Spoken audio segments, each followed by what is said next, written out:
Good afternoon. Welcome to Gettysburg National Military Park and to our winter lecture series. As always, thank you for attending. We really do appreciate you being here. Before we begin, a few housekeeping reminders. Please take a moment now to silence or turn off any cell phones or electronic devices. Also, a note about this program and others. All of these are filmed by our good friends at the Gettysburg Foundation and are available on the Gettysburg Foundation's YouTube channel, so I would encourage you to check those out. Now it's my pleasure to introduce our special speaker, Ranger Daniel Vermilya. Dan is a native of Cleveland, Ohio, and currently resides in Gettysburg, Pennsylvania with his family. He earned his bachelor's degree in history from Hillsdale College and his MA in military history from American Military University. Dan has previously worked as a park ranger at Antietam National Battlefield, Monocacy National Battlefield, and Gettysburg National Military Park. He currently serves as the education specialist at Eisenhower National Historic Site. He's the author of numerous books and articles on the American Civil War era, including the Battle of Kennesaw Mountain and James Garfield and the American Civil War. And he's an all-around great guy, so please join me in welcoming Dan.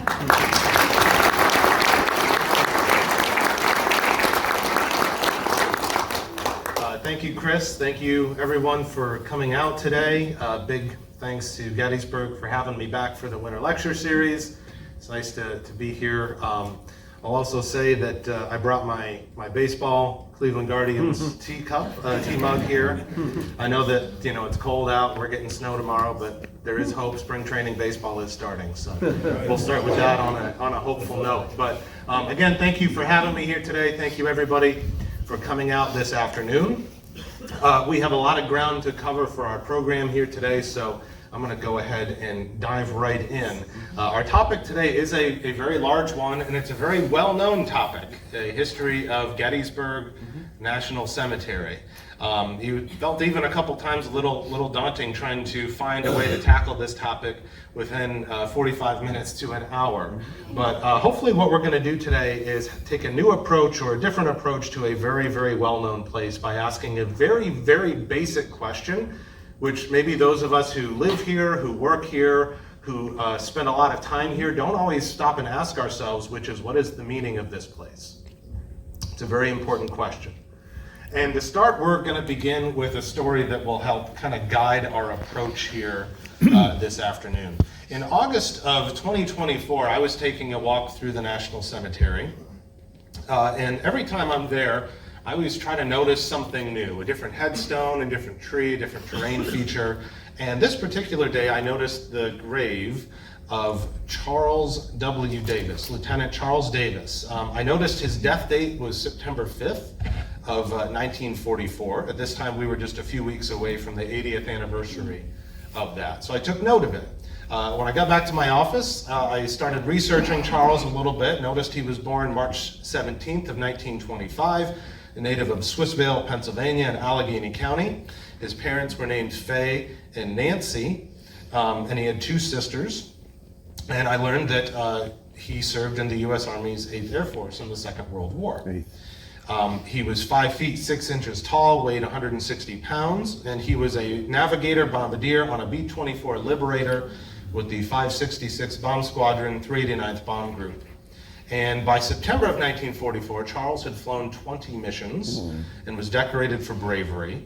And on September 5th, on a bombing mission to Karlsruhe, Germany, his plane was hit at about 23,000 feet. Charles exited the plane and his parachute never deployed, and he died. Initially, he was thought missing. His parents had hope that perhaps he had made it out of the plane alive and was maybe behind German lines somewhere or in a POW camp somewhere, that he was still alive. But in 1946, they were notified by the War Department that Charles had indeed died, and he was buried in a small town in France.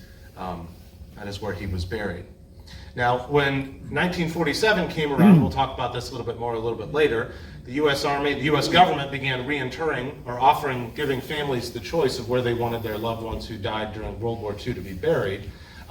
The Davis family chose to have Charles brought home to Pennsylvania, and specifically they chose Gettysburg National Cemetery.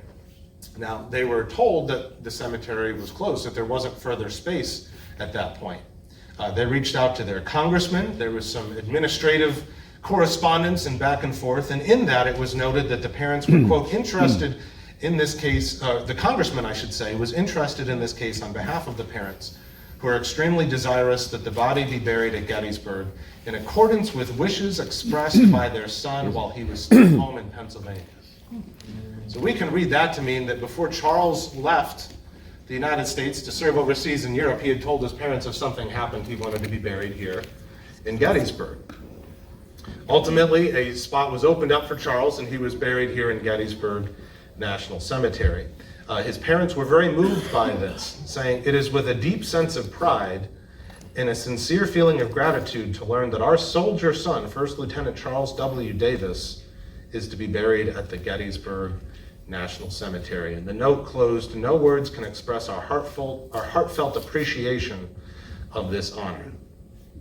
For the Davis family, Gettysburg was a place of honor. Their son had given his life for his country, and he chose here, before he had been killed, of course, as the place he wanted to be buried.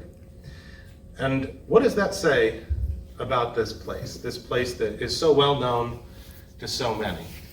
Oftentimes we view Gettysburg National Cemetery, or Soldiers National Cemetery as it was originally called, we view its importance through the lens of one man, Abraham Lincoln, a man who, comparatively speaking, spent very little time here in Gettysburg when you actually think about it. He traveled here, gave a speech, and left. But especially as we look at the American 250th this year, I thought it would be interesting to explore this place and what it says about the United States. I think certainly a lot of the 250th commemorations this year are going to look at the summer of 1776 and the Declaration of Independence, rightfully so. But it would also be important for us as a country to think about how we have made it 250 years since 1776. And I think Gettysburg National Cemetery is one of those places that can help answer that question for us. It is a place that defines how our nation has cared for our dead and what our fallen have meant to us and what they continue to mean to us today. In May of 1909, a young Army cadet named George Patton was in Gettysburg exploring the grounds. And that evening he made his way to Cemetery Hill, where he took a walk through Gettysburg National Cemetery. And as he wrote to his future wife, Beatrice, quote, "I wandered through the cemetery and let the spirits of the dead thousands laid there in ordered rows sink deep into me." Nearly a decade later, a 27-year-old Army captain named Dwight Eisenhower spent a considerable amount of time in Gettysburg, Pennsylvania, commanding Camp Colt, a U.S. Army tank training camp located on the grounds of Gettysburg National Military Park.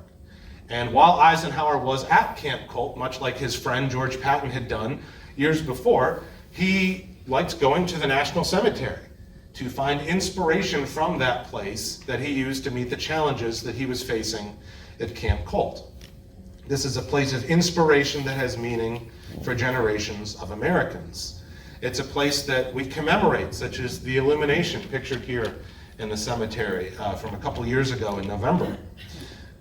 And it is also a place that says a lot about who we are as Americans. One of the striking indications of civilization and refinement among a people is the tenderness and care manifested towards them, by them towards their dead. That's a quote from the trustees of the Antietam National Cemetery, which we'll find has some connections to ours in Gettysburg. So we're going to look at this topic today in a couple key ways. Our program, I'm going to emphasize this right up front. This is not a comprehensive history of Gettysburg National Cemetery. You could probably do an entire winter lecture series just on that. So that's not what we're doing today. There will be many things about the cemetery we are not covering. But as we commemorate the American 250th, what does Gettysburg National Cemetery say about the United States? And specifically, what makes this place a national shrine, which is what we will see is a quote that has been used at various times through the years to describe this place. What makes this place a national shrine? Again, it shows how our nation has cared for our dead and what our nation's fallen mean to us. And we're going to look at this in three specific ways. Gettysburg was at the forefront of the National Cemetery movement in the United States. Gettysburg National Cemetery has a unique history as a place of ceremonial and commemorative importance. And for over a century, Gettysburg has served as a burial ground for America's honored dead, bringing Lincoln's message of sacrifice for freedom forward to our time today. One of my goals today, which is something you are not going to hear at very many programs in Gettysburg, is to speak very little of Lincoln and his speech and his time in Gettysburg. So many are already familiar with that. The famous phrase 77 years ago, the Gettysburg Address, Lincoln's presence here. We're not going to rehash that today, though Lincoln will be seen throughout our program in a couple different ways, because his own quotes from that address will help frame the various thematic topics that we're going to cover. First of all, a national cemetery. The picture here showing the procession to the National Cemetery for its dedication on November 19th of 1863.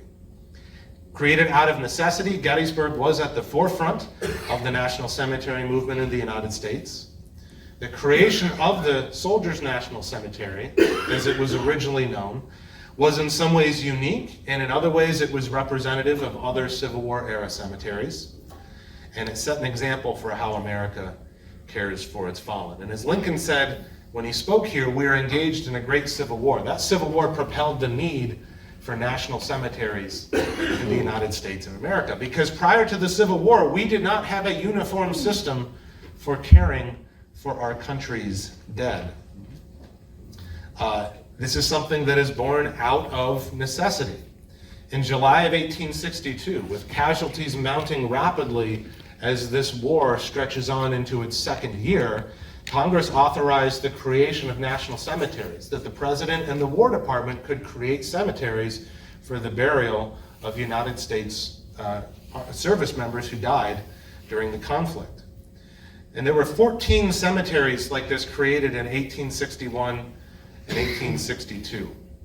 Many of these were near urban areas or campsites to bury those who died of disease.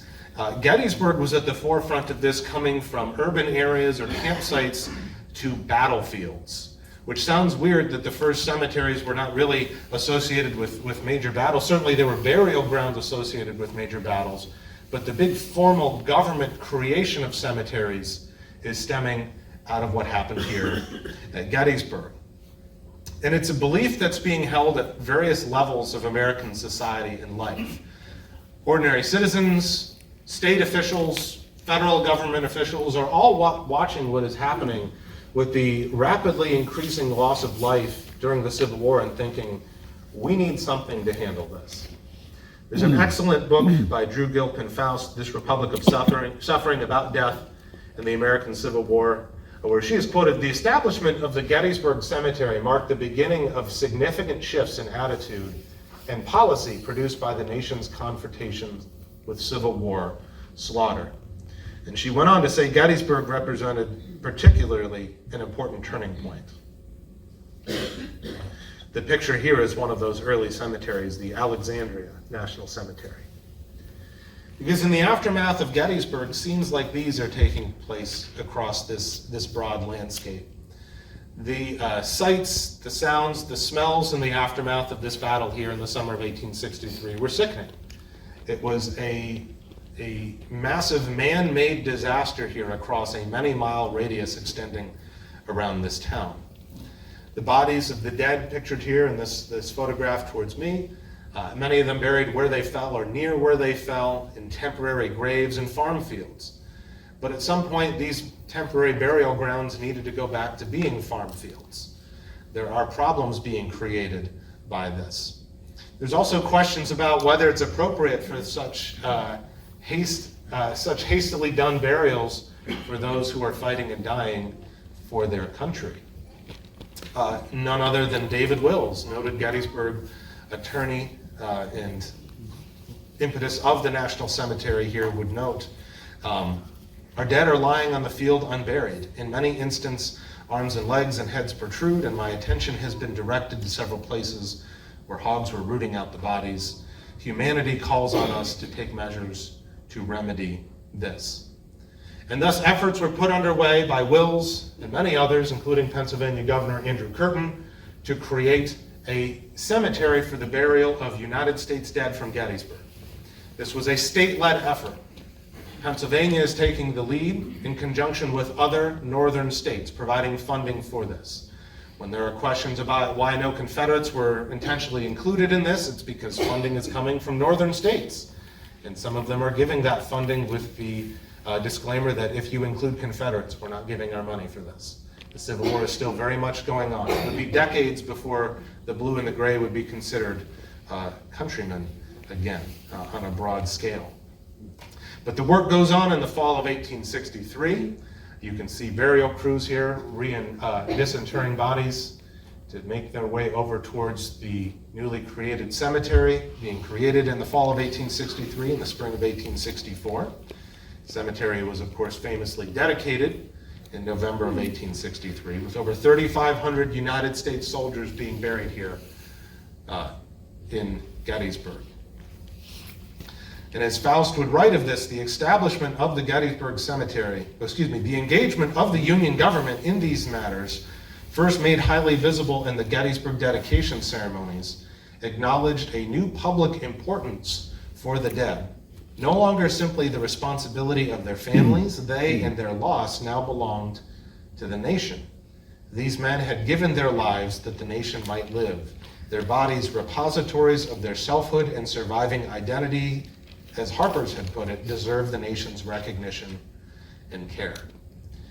So we're taking efforts in a formal government-led effort, state government in this case, to reinter and provide a fitting burial for our nation's dead.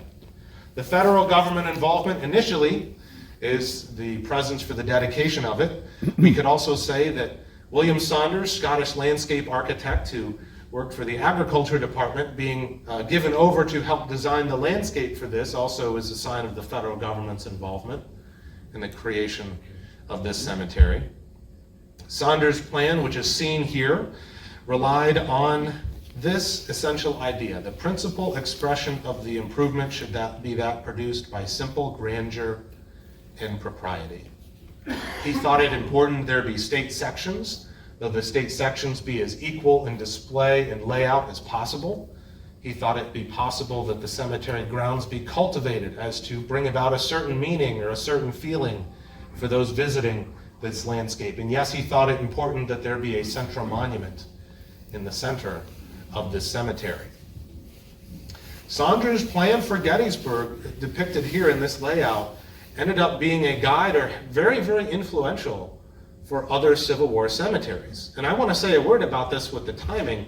Saunders is beginning work on this in 1863. This predates the formal cemetery at Arlington. This predates all the other major Civil War battlefield cemeteries. Gettysburg is the first of these major cemeteries being created for a battlefield during the American Civil War. And as we see here in this layout for Antietam National Cemetery, you can see some resemblances, right? Antietam would end up having a lot in common with Gettysburg's National Cemetery. In fact, several of the trustee members from Gettysburg were on the board of trustees for Antietam's as well. In fact, Antietam wanted to work with William Saunders. They reached out to him to create their cemetery as well. Ultimately, it was designed by another. But it was very heavily influenced by Gettysburg's cemetery layout, including the central feature of a monument, state sections. It was similarly a state-led effort, with northern states providing funding for this. Antietam and Gettysburg would stand out in that it wasn't the president, it wasn't the War Department, it was states that were taking the lead on these cemeteries. Whereas other cemeteries like Stones River, which you can see from this photograph from the late 1860s, there are sections, not state sections, but still a similar layout to what we see here for Antietam and Gettysburg. Stones River and other major cemeteries like it would have a different origin story. So after the Civil War, this Soldiers' National Cemetery was still being led by this state-run effort, and there was a 10-year or so period where there is a transition now from Soldiers' National Cemetery to Gettysburg National Cemetery. And this is a very important part of the story that I think we tend to gloss over, which is not just the creation of the cemetery, but how it would be preserved in perpetuity. This cemetery actually goes through several hands of management through the years before it gets to the National Park Service. But at the end of the Civil War, there were over 250,000 U.S. soldiers still in temporary graves. And the War Department is going to create over 50 new cemeteries to accommodate them across the United States. During these years, work is continuing here in Gettysburg. There's the placement of the memorial urn, the first Minnesota memorial within the Minnesota section of the cemetery. But that same year in 1867, there was legislation passed to help expedite the burial of these American soldiers buried across the country, the U.S. dead from the Civil War. Ultimately, over 70 new cemeteries were established by 1872. Now by 1868, there were starting to be growing concerns over whether or not Pennsylvania could continue maintaining the Soldiers National Cemetery in Gettysburg, Pennsylvania, and the representatives from the other northern states. So the state government passed legislation allowing this cemetery to ultimately be transferred to the federal government. In 1870, Congress passed legislation authorizing the transfer of the Gettysburg and Antietam National Cemeteries from state-run places to being places run by the federal government. And this is the first time that the cemetery was formally called Gettysburg National Cemetery, something that was cemented in 1872 when that transfer formally came under the War Department in 1872. Now the following year, for Gettysburg and other cemeteries, Congress opens up these national cemeteries for Civil War veterans. These places were initially designed for the burial of those who died during the Civil War. But by 1873, 10 years after Gettysburg, there's a realization that even if you didn't die during the war, these places are still fitting places for veterans, for those who served in these conflicts. So legislation was passed, opening up these national cemeteries for Civil War veterans as well. The landscape would continue evolving. Seen here is a photograph of the large New York monument in the cemetery. This is from 1893, the year that monument was dedicated. Now in these post-Civil War years, some of these veterans being buried there are expanding the stories of this cemetery, including what we believe is the first known African-American burial in Gettysburg National Cemetery. Private Henry Gooden, who was a private with Company C of the 127th USCT, United States Colored Troops, enlisted at 42 years old in August of 1864, served during the Appomattox Campaign, discharged in September of 1865, died in 1876 at the age of 55, and he was initially buried at the Almshouse Cemetery north of Gettysburg. He was ultimately moved to Gettysburg National Cemetery. His remains were in 1884. Now during this era as well, I know I said we weren't going to speak a lot about the Gettysburg Address, but it's important to see that Gettysburg was an inspiration for other cemeteries in a variety of different ways, whether it was the creation of other cemeteries, or the design of other cemeteries, or specific features in other cemeteries. In 1909, for the centennial of Lincoln, Congress passed legislation authorizing the placement of plaques with Lincoln's Gettysburg Address in national cemeteries. And these are 5 pictures from Salisbury, Alexandria, Camp Nelson, Hampton, and Mobile National Cemetery showing that Gettysburg Address is still there. So Lincoln's speech, the dedication of Gettysburg, it's influential in many different ways. It's quite literally seen in landscapes in national cemeteries across the United States in a variety of means, whether it's specific influences in the design of those landscapes or a nod to Gettysburg's dedication and Lincoln's speech. Gettysburg is certainly a forefront at this national cemetery movement that now, today, includes national cemeteries for the United States that are located across the world. Now, going into the 20th century, Gettysburg saw continued importance here. It's a place that's used for continued burials. There are military groups such as Camp Colt soldiers seen here using the cemetery during World War I. In 1920, Congress would pass legislation opening these national cemeteries, not just to burials of Civil War veterans, but to veterans of all wars, past and future. Now, there are burials of individuals from the Spanish-American War that take place prior to that, but each conflict prior to 1920 where they wanted to bury American dead in a national cemetery, there had to be specific exceptions made for that. By 1920, Congress opens it up to veterans of all wars, past and future. And for Gettysburg National Cemetery, this year is Section 8. Many of the graves here are those who gave their lives during the First World War. By 1933, that's when we come in, the National Park Service. Cemetery transferred from the War Department to the National Park Service along with the National Military Park, 1933.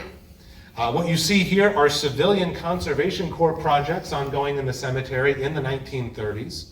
In Gettysburg's Civilian Conservation Corps camp, which I would note is one of only 2 all-African American CCC camps in the United States, worked on projects on the cemetery such as repainting the famous fence in the cemetery and also resetting headstones. Seen here, these photographs from the archives of Gettysburg National Military Park.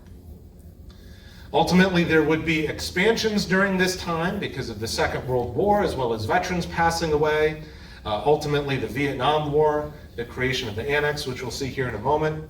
And it's worth noting the cemetery had its own superintendent all the way until 1954. At that point, it was now managed by the superintendent of the battlefield.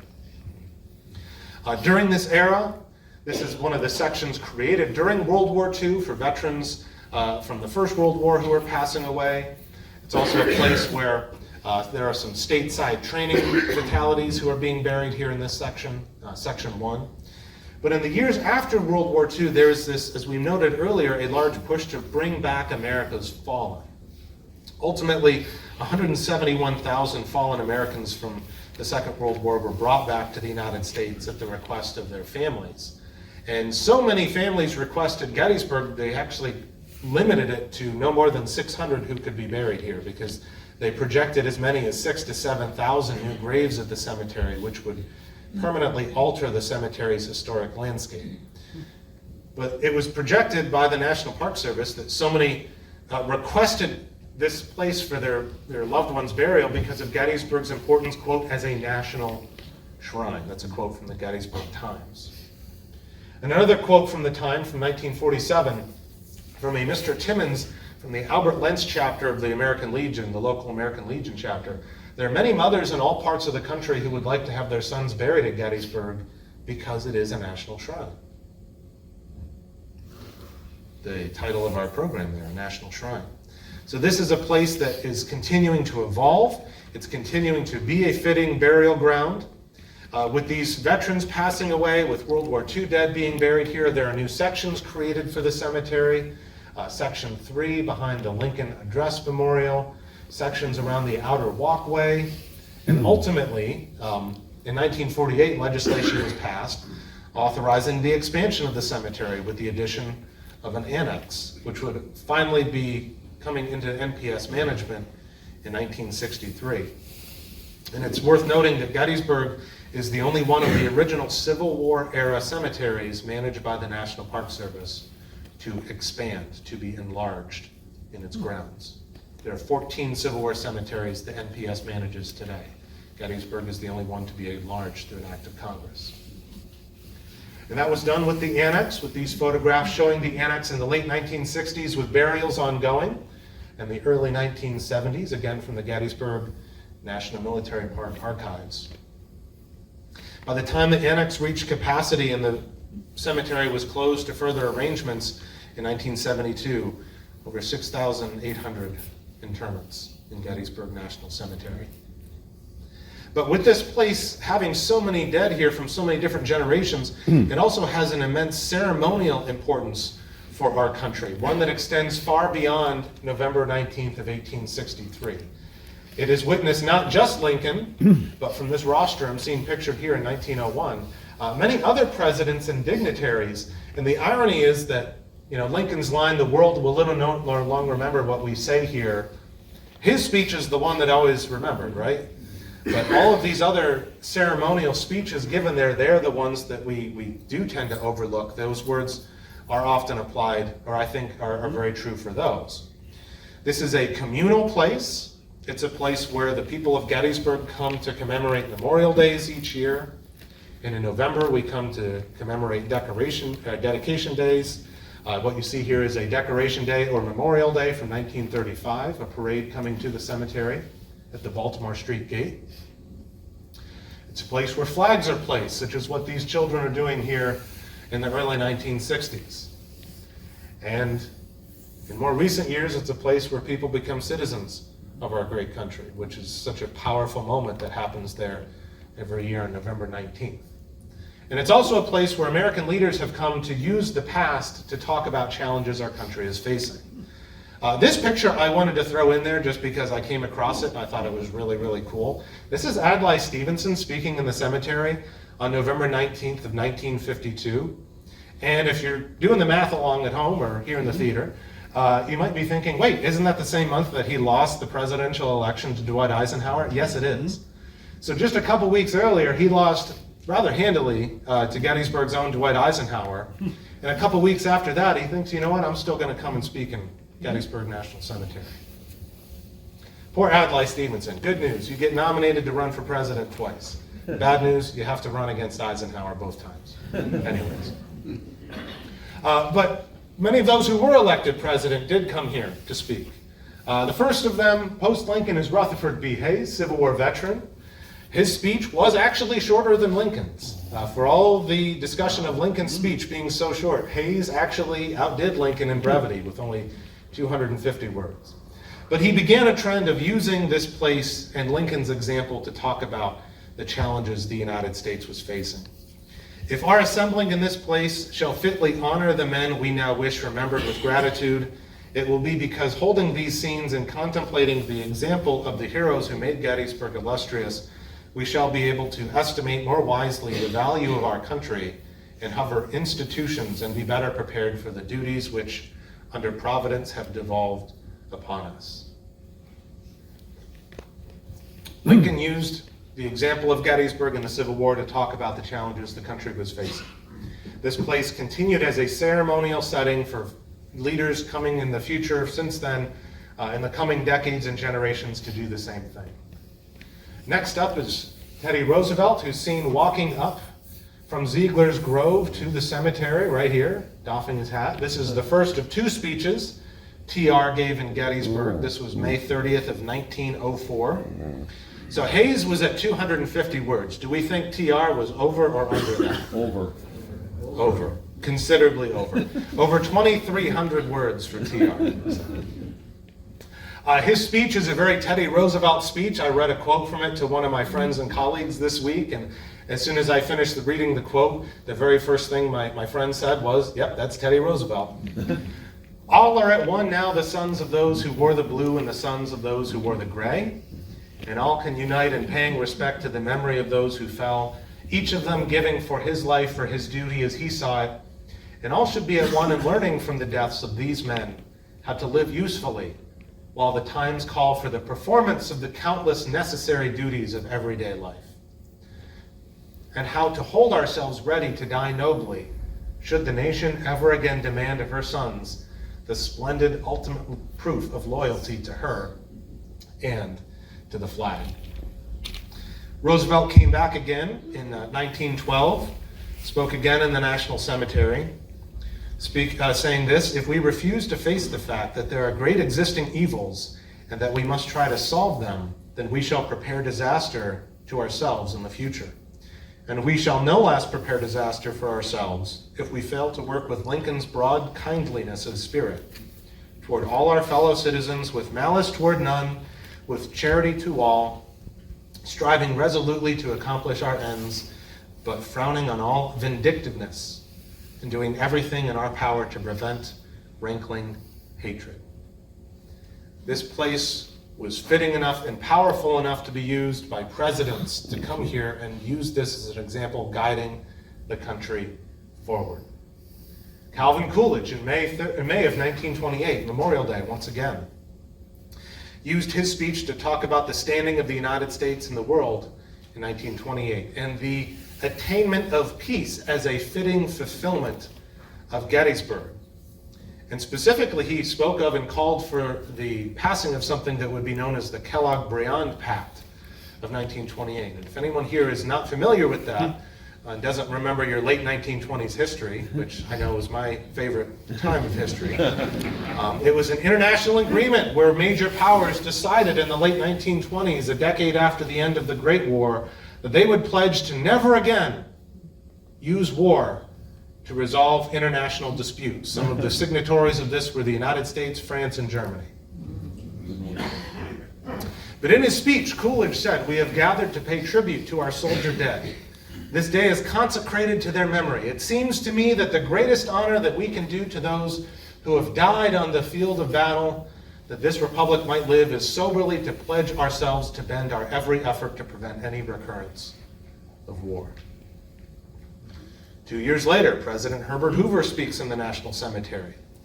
Speaking today, nearly 70 years have passed since Lincoln spoke.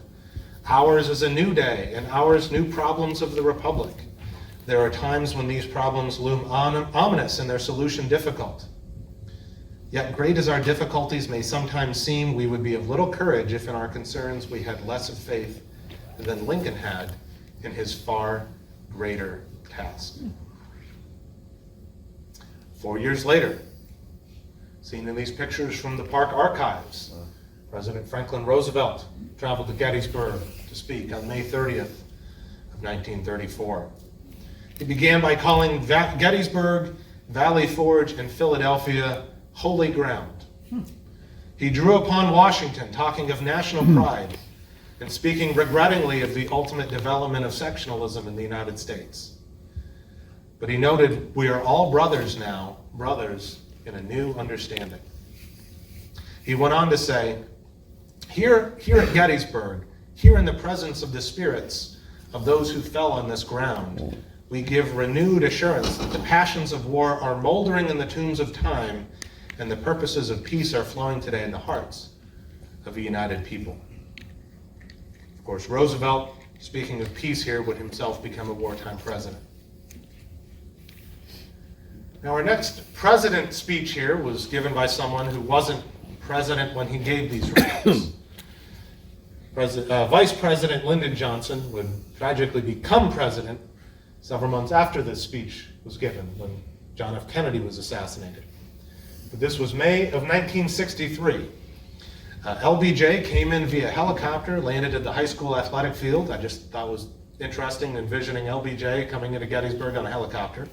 There was a 19-gun salute for the vice president's arrival from East Cemetery Hill, which again is a nice, interesting visual. But his speech was the most full-throated in its call for the embracement of civil rights for Americans in May of 1963. Until the world knows no aggressors, until the arms of tyranny have been laid down, until freedom has risen up in every land, we shall maintain our vigil to make sure our sons who died on foreign fields shall not have died in vain. He also noted 100 years ago the slave was freed. 100 years later, the Negro remains in bondage to the color of his skin. The Negro today asks for justice. He went on noting, "Our nation found its soul in honor on these fields of Gettysburg 100 years ago. We must not lose that soul in dishonor now on the fields of hate."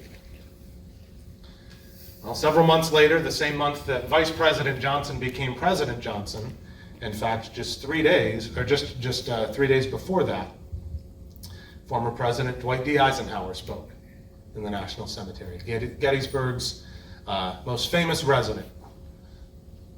This is a photograph I saw recently for the first time, a color image of Eisenhower, right there behind the podium there. But joined on the platform is acclaimed gospel singer and civil rights icon Marian Anderson. She sang at the 100th anniversary of Lincoln's Gettysburg Address. But Eisenhower, with his decades of public service and experience, with the weight of experience, lived experience he had had in his lifetime, not just from his 2 terms as president, but from his leadership during the Second War and his decades-long military career, used the National Cemetery to call for citizenship, to call for responsible citizenship,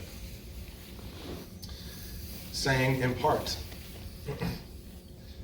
"True to democracy's basic principle that all are created equal, endowed by the Creator with priceless human rights, the good citizen now, as always before, is called upon to defend the rights of others as he does his own, to subordinate self to the country's good, to refuse to take the easy way today that may invite national disaster tomorrow, to accept the truth that the work still to be done awaits his doing." On this day of commemoration, Lincoln still asks of each of us, as clearly as he did of those who heard his words a century ago, to give that increased devotion to the cause for which soldiers in all our wars have given the last full measure of devotion. And keep in mind, when Eisenhower speaks of soldiers in all our wars, he is speaking in a cemetery where there are combat dead from the Civil War, Spanish-American War, the First World War, the Second World War, the Korean War, and soon coming years, the Vietnam War. In all of these speeches, I love word clouds, by the way. I think they're fun. I took all of these presidential speeches and I threw them into a word cloud generator. And you see some very common words being used here. Lincoln is used a lot. World, life, great men, but people, peace, nation, war, national, will, one. These are all unifying words that these leaders are using, noting the importance of Gettysburg as a national cemetery, again, at the forefront of the national cemetery movement in the United States. It was an important ceremonial place for many American presidents to talk about guiding the future of the United States. A central key component making this a national shrine and giving this place continued meaning. But as President Kennedy would say, a nation reveals itself not only by the men it produces, but also by the men it honors, the men it remembers. And there perhaps is no greater testament to this place as a national shrine than those who Lincoln would refer to as these honored dead. For over a century, America has buried our fallen here, among many places here at Gettysburg. And the stories of those buried here give this place its ultimate meaning. That was Lincoln's message in November of '63, and it's a message that still holds true today. And I would argue few places, perhaps no place outside of Arlington National Cemetery itself, have such a storied legacy of burials as does Gettysburg National Cemetery. So what I'd like to do is briefly share some of these stories with you here as we go through the years, through this over century of stories and sacrifices in our last third of our program. Corporal Samuel Fitzinger, Company B of the 106th Pennsylvania. My interest in history as a child stemmed from the fact that my great-great-great-grandfather served in the 106th Pennsylvania and was killed at the Battle of Antietam. And when I was fortunate enough to begin working here at Gettysburg, many years ago at this point, I was researching stories of 106 PA soldiers in the National Cemetery, and I came across Samuel's pension file. He was killed with the 106th at the Cadore Farm on July 2nd of 1863, charging out from Cemetery Ridge to help stem the attack of Confederates late in the day on July 2nd. He was ultimately buried in the Pennsylvania section, row F, grave 51. Several weeks after the battle, Captain James Lynch of Company B wrote this letter to Samuel's mother, Margaret. For context, Samuel's father, John, passed away before the American Civil War. Samuel was the oldest child of Margaret. She was, I believe, illiterate because her pension file simply has an X in various spots. But Samuel lived and worked in Philadelphia, providing some of his earnings for his mother and his younger siblings, supporting them. So Captain Lynch wrote this letter home to Margaret Fitzinger saying, "Madam, I take advantage of the first opportunity which offers itself to send you the only relic found upon the body of your deceased son, Samuel." And the relic was Samuel's New Testament. He died a soldier's death while bravely fighting on Pennsylvania soil in defense of the glorious institutions which our fathers won for us by their blood. He was a good and faithful soldier, and any mother might well be proud of such a son. The place is a national shrine because the sons of widowed mothers are buried here. It's also a national shrine because there are some Civil War dead here who did not die at Gettysburg. These three soldiers, Private Jeremiah Danforth, Private Charles Trask, Private Charles Wellington, they were each mortally wounded at the Battle of Antietam, seen here in this painting depicting Cedric's division, Sumner's Corps, heading across the fields towards the Dunker Church in September of 1862. Danforth with the 19th Massachusetts, Trask and Wellington with the 13th Mass. These soldiers were mortally wounded at Antietam. Each died at a hospital in Chambersburg, Pennsylvania in early October of of 1862. These men were included in the reburial efforts, and their remains were buried in the Massachusetts plot here in Gettysburg.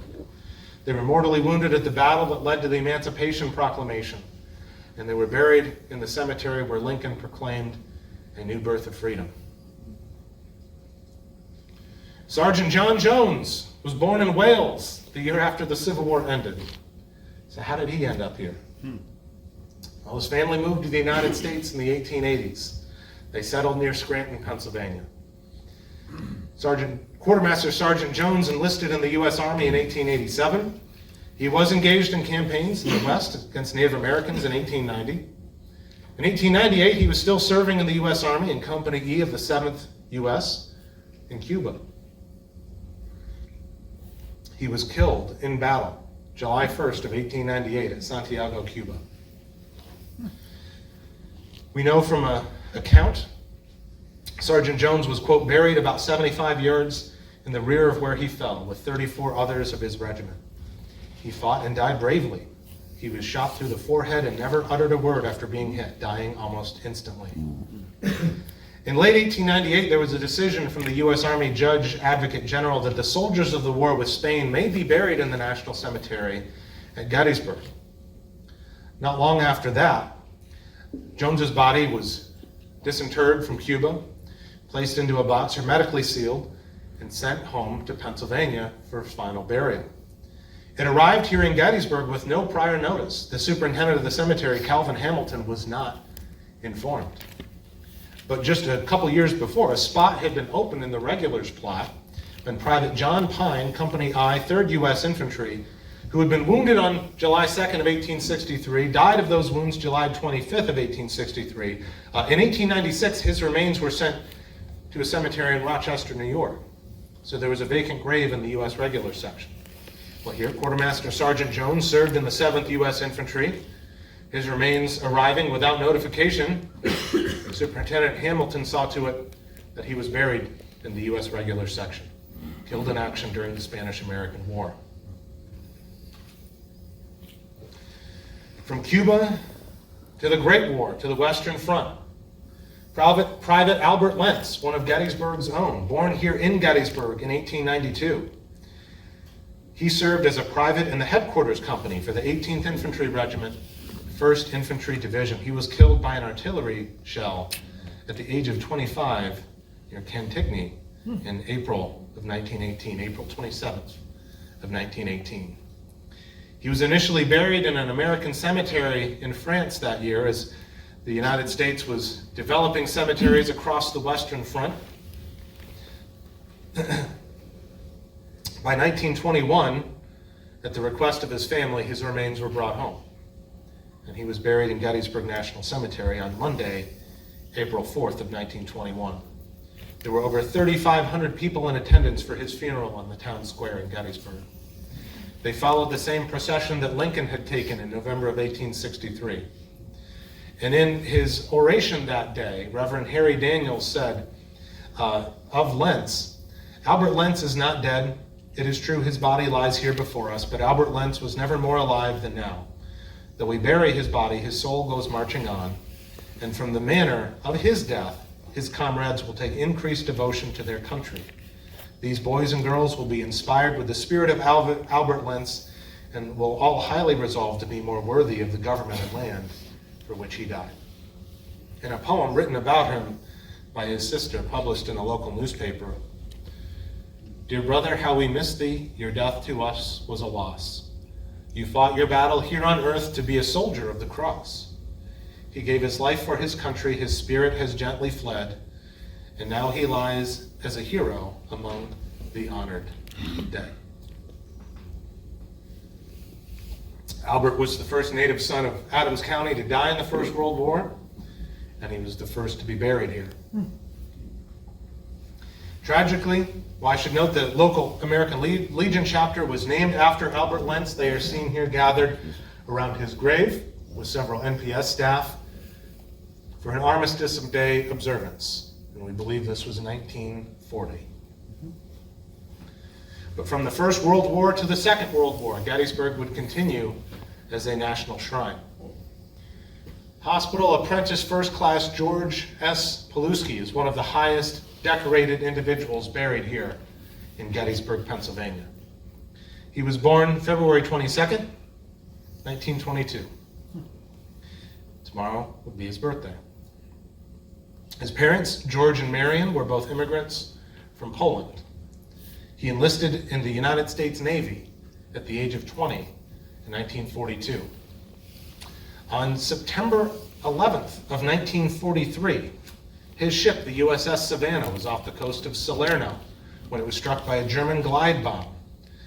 Amidst the chaos, as there were fires and flames through the gun turrets, Paluski here was one of those rushing into the flames to help drag wounded sailors out. It was during that he died. He was 21 years old. He was posthumously awarded the Navy Cross. And the citation read, "Paluski unhesitatingly risked his life to enter one of the turrets and, unmindful of the imminent danger, coolly evacuated personnel who had been overcome, continuing his unselfish service until he himself was overcome while administering artificial respiration to one of the men he rescued. He died giving his breath to others." As a result of his heroic devotion to duty, Paluski succumbed, gallantly sacrificing his own life in order that others might be saved.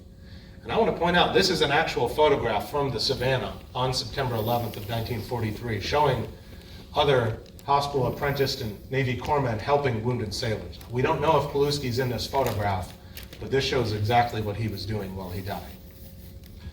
Buried here in Gettysburg National Cemetery in 1948. Alva Johnson, storekeeper, 3rd class, African-American who served with the 34th Naval Construction Battalion. He was a professor at Storer College in Harper's Ferry prior to enlisting in July of 1942. Killed in the Solomon Islands in February of 1943. Buried here in 1948. Private Harvey Lincoln Adams, a coal miner from Schuylkill County, Pennsylvania. Joined the Army in 1943. His wife's name was Faye. He served in the same company that Albert Lentz served in.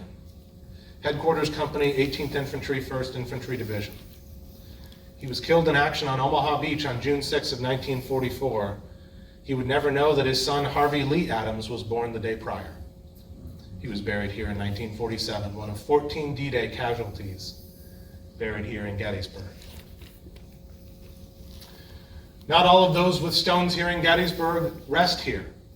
Corporal Louis DiCamillo was a Pennsylvania native who served as in a mortar company in the 32nd Infantry Regiment, 7th Infantry Division in Korea. He left Chester High School to enlist in the Army in 1949, trained at Fort Knox, went overseas. His last letter home arrived November 15th of 1950 from Korea, when he and his regiment were near the Chosin Reservoir in North Korea. During that battle, DiCamillo, his 32nd Regiment, they were isolated from U.S. forces, surrounded by Chinese forces. The vast majority of his regiment was wiped out, and their bodies were never to be recovered. DiCamillo was killed in Northern Korea at the Battle of the Chosin Reservoir, and he has a memory stone in Section 3 at Gettysburg National Cemetery. Or what about this? Private First Class Bernard U. Stavely, his story also. All of these together making this a national shrine. He came from a Marine Corps family. He was the 7th member of his family to serve in the United States Marine Corps, along with his father Harry, his brothers Harry, John, and Robert, his uncle John, his cousin Donald, and his sister Catherine. He died September of 1950 in southern Korea, outside of Busan. And when he was brought home for final burial here in June of 1951, this photograph of his funeral in the National Cemetery was printed in newspapers across the country. Each of those pallbearers at his funeral were one of his direct family members who served in the Marine Corps, each of them wearing their Marine Corps dress blues. He was buried here June of 1951. And what of the story of Lieutenant Ray Ellis, who taught history and civics at Gettysburg High School, was an assistant football and JV basketball coach, was a summer park ranger at Gettysburg National Military Park, and yes, he also served in the U.S. Navy. and he volunteered for Vietnam to serve with the 27th River Assault Group. He was killed September 30th, 1965 in the Mekong Delta. He was a recipient of the Silver Star for bravery. It was said about Ray in an online remembrance, it seems fitting that Ray was from Gettysburg in ways that only those who have been tempered by fire would understand. In another memory of Ray Ellis, who's today buried in Section 3 of the National Cemetery here, by a Hugh Mulligan published a story about him in the Associated Press in October of 1965, just weeks after Ray died. The last time I saw Ray Ellis, he was sitting on the deck of his River Assault Group boat deep in the mangrove swamps and talking earnestly about college kids tearing up their draft cards and picketing the Army terminals. If only these kids could come out to Vietnam and see for themselves what it's all about, he was saying in the quiet, patient way he has of making a point, without rancor, without argument. But no, that wasn't the last time I saw Ray Ellis. I saw him once again as his coffin passed through the Tan Son Nhut Airport in Saigon on its way home to New Jersey. The Delta that Ray Ellis had loved so much, the lovely lethal Delta, had exploded all around him. Went on to say that this citation for Ray's Silver Star will attest to the bravery and competence that he had, but it won't say anything about what he did for the Vietnamese people. The citation is no place to tell how Ellis came 40 miles by helicopter twice a week from his base to teach English at the Vietnamese school in Saigon. The citation is no place to tell about the nights he spent dining in the homes of his Vietnamese sailors and about how he organized them into a volleyball team and the hours he put in trying to learn their language. No citation will tell about the flowers the people of Mai To heaped on his coffin and the delegation they sent to Saigon for his final rites on this side of the world. Quote from the local Gettysburg school superintendent about Ray said, "Summers at Gettysburg, he worked as a ranger historian at the National Battlefield Park. He was a very likable fellow. The kids liked him and he put variety into his teaching and some imagination." And lastly, Calvin Charles Rice, who preferred to go by Charles, another of these highly decorated individuals from York, Pennsylvania, enlisted in the Army at the age of 18. He was married, his wife's name was Tanya, their daughter was named Barbara, served in Vietnam with the 25th Infantry Division, was mortally wounded on June 15th of 1968. He died 10 days later. Through his service in Vietnam, Rice received a Bronze Star, 2 Army Commendation Medals, a Purple Heart, and a posthumous Silver Star. When his wife Tanya was informed of her husband's death, she was 23 years old. In a tragic coincidence, her mother was that same age when during the Korean War that she received word that her husband and Tanya's father had died. So it's such an array of Americans that are these that truly make this place a national shrine. This was begun in the days after the Battle of Gettysburg as our country sought not just meaning in the carnage that had taken place, but in a way to take care of those who had given their lives for this country. In a speech at the dedication of the 111th New York Monument, Benjamin Snow described the cemetery as, quote, "the hallowed resting place of the honored dead who here gave the last full measure of devotion to their country's defense. A grave at Gettysburg, what mausoleum more honorable, what monument more enduring." Those words hold true for all the stories we've heard. Various presidents have recognized that through the years, various citizens have recognized that through the years, and families have recognized that through the years and continuing to choose Gettysburg as the final resting place for their loved ones. And the Davis family chose that as well. Charles Davis, who we began with earlier. On the day I was walking through the cemetery and I came across Davis's grave, the other thing that drew me to it was there was this little booklet there. And I thought, well, that's interesting. It was in a plastic bag. So I picked it up and I opened it, and it says, for those who are in the back, it says Maxwell Field, Alabama. So I started looking through it, and there's photographs in it of the training base in Alabama. And there's some little writing here and there along the way. And in the back, there was the name, Chuck Davis. So from what I can tell, this appears to be a booklet signed by Charles Davis that he sent home ostensibly to his family, telling them about what life was like training before he went overseas. That someone, a visitor, perhaps a family member, left at his grave. I think it says a lot. It says a lot about this place. It is probably one of the more powerful experiences I have had in this cemetery, seeing a booklet that perhaps once was owned by this person at his headstone 80 years after his death, just weeks before the 80th anniversary of his death. And it reminds me that this place still has a power to it. It is still a national shrine. This is a place that, doesn't matter if you knew the people who started it, it still resonates with us today. The Davis family never met Abraham Lincoln. And yet this place resonated with Charles Davis, with his sacrifice, with his choice to be buried here. This is a place where the Civil War generation asked questions about what we owe to those who gave the last full measure of devotion to this country. That is a question that the Civil War generation answered. It is a question that every generation since has answered. And it's a place that Gettysburg has been an important part of that answer for generations of Americans ever since 1863. The fact that David Wills and so many others saw that shallow farmland graves were not befitting the sacrifices by Gettysburg's heroes make this a national shrine.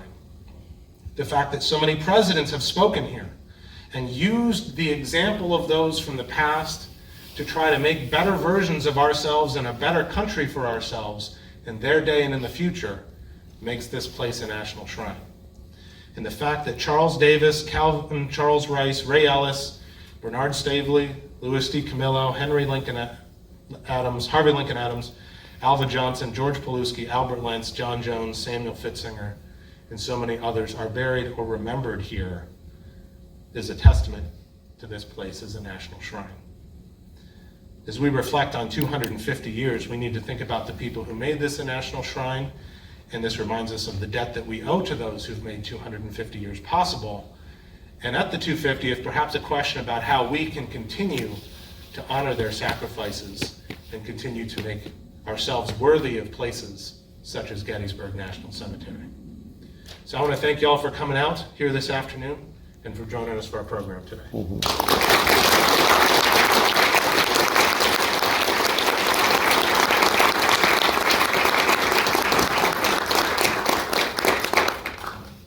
Folks have any questions, I'd be happy to do my best to answer them for you. Yeah, I got a quick question about, I know it's kind of, it's definitely because place of remembrance, but I'm kind of, and I know it might be a trivial question, but I don't know if it's really trivial, but we do have, although we have the monument to Major General John Reynolds, there at the cemetery, he's buried in Arlington. Who is the highest ranking Civil War soldier buried at Gettysburg Cemetery? The highest ranking Civil War soldier. Yeah. Probably the Brigadier General who has the grave in the Pennsylvania section. His specific name is Collis. Yeah, Collis. Thank you. There we go. Thank you. He was not at Gettysburg itself, but as a veteran, he was buried here. Yeah. Peter, you taught me more about, I think, blacks in Gettysburg.